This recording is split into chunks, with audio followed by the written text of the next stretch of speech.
गौ माता राष्ट्रमाता है ही। वह वेदेश्वरी है, यज्ञेश्वरी है, योगेश्वरी है। और गो आधारित धर्म व्यवस्था, गो आधारित अर्थव्यवस्था, गो आधारित शासन तंत्र युगों युगों से भारत में था। तब भारत में स्वास्थ्य, सुख, समृद्धि सब प्रकार की खुशहाली थी। गाय के गोबर से जब खेती होगी तो ये मोटापा, BP, sugar, thyroid, asthma, arthritis, liver, kidney failure, cancer जैसे रोग नहीं होंगे। और गोमूत्र पर इतना अनुसंधान हुआ है, हमने तो गोमूत्र में स्वर्ण तक की खोज की और गोमूत्र से बड़े बड़े क्रिटिकल रोगों को ठीक किया है। और गोमूत्र और गोबर पर आधारित खेती से बहुत सारी समस्याओं का समाधान होगा। जितनी भी हम सब्सिडी केमिकल खेती वाले उन केमिकल बनाने वाली, फर्टिलाइजर बनाने वाली कंपनियों को दे रहे हैं, वो सब्सिडी किसानों को डायरेक्ट मिलनी चाहिए। दूसरा, इस देश में बड़ी समस्या आती है गोमाता के संदर्भ में कि भाई नंदी कहाँ जाएंगे, तो नंदीशाला बनानी चाहिए और उसमें सेक्स सीमेन की व्यवस्था होगी तो 92% तो सक्सेस रेट आ गया है। इतने तो नंदी भी होंगे तो देश के लिए जरूरत, तो नंदी की कोई समस्या नहीं सेक्स सीमेन से।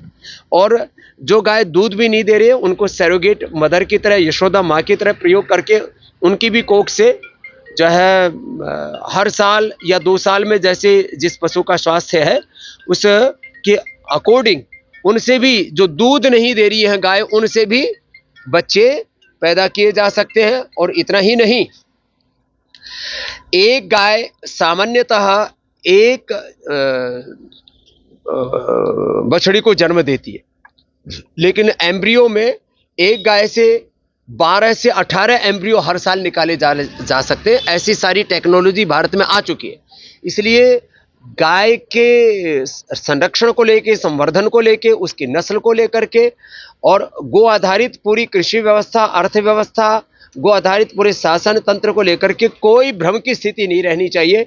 और बच्चों को प्राइमरी कक्षा से लेकर के स्कूल में, कॉलेजों में, यूनिवर्सिटियों में गाय की महिमा भी बतानी चाहिए। गाय मात्र एक पशु नहीं है, वो हमारी सनातन संस्कृति का प्राण तत्व है। उसको उसी तरफ से महिमा देनी चाहिए।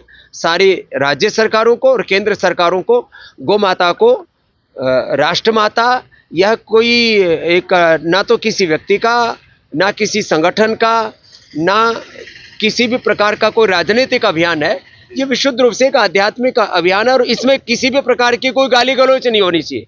किसी भी को भी नीचा दिखाने की बात, किसी को गंदा बोलने की बात, ये सब बातें भी नहीं होनी चाहिए।